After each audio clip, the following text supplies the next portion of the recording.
A detainee on hunger strike at Guantánamo Bay has accused officials of a sudden change in practice that could result in him starving to death. Khalid Kashim, held at the prison for 15 years without charge at trial, told his lawyer that doctors stopped force-feeding him and another inmate 3 weeks ago, and are no longer monitoring the medical condition. "They have decided to leave us to waste away and die instead," Kashim, 40, told his lawyer by phone for an article published by The Guardian.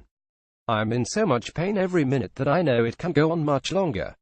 Now as each night comes, I wonder if I will wake up in the morning.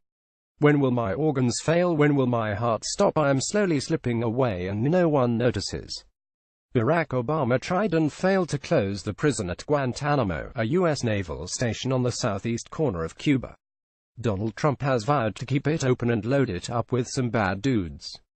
Of the 41 men still held there, 26 are dubbed forever prisoners, never to be released.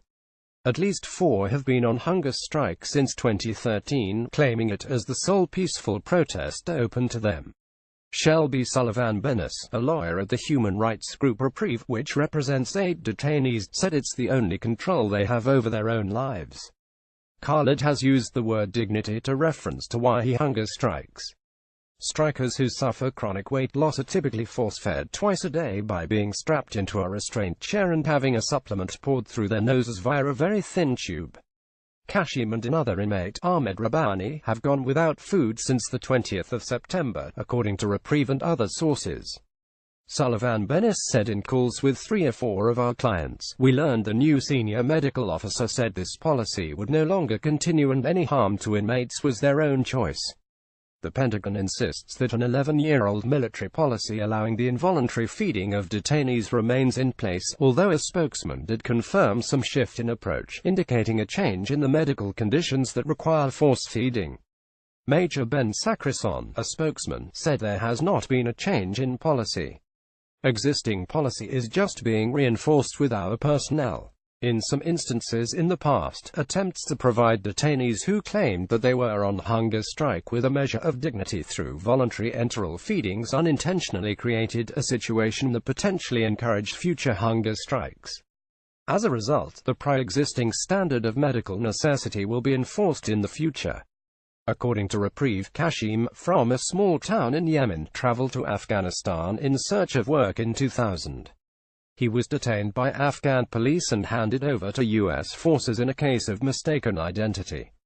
He has spent most of his adult life in Guantánamo, finding consolation in painting and poetry that often reflect on his predicament. He mixed glue with gravel from the yard where detainees play football to create a 3-dimensional piece. He turned cloth from his shirt and pillow into a canvas on which he painted a cracked vase, later adding the date of Trump's inauguration.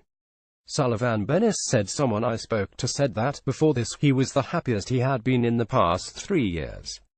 The art gives him an ability to express himself and have a sense of pride." But when Sullivan-Bennis talked to Kashim by phone on the 5th of October, he sounded despondent.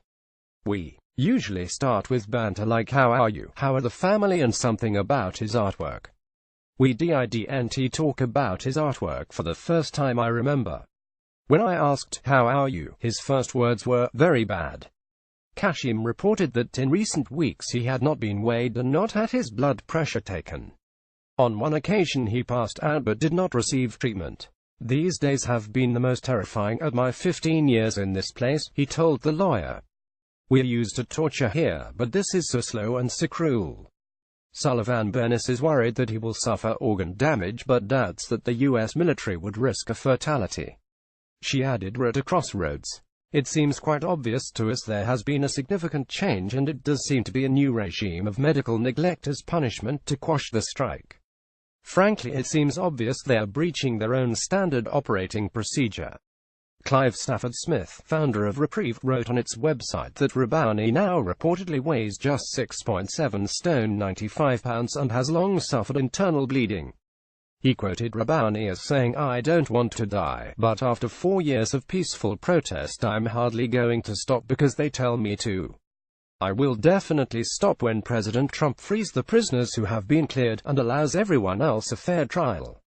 Human rights lawyers have long condemned force-feeding as a form of torture, but they also oppose the way it is being suspended while the clients remain in legal limbo.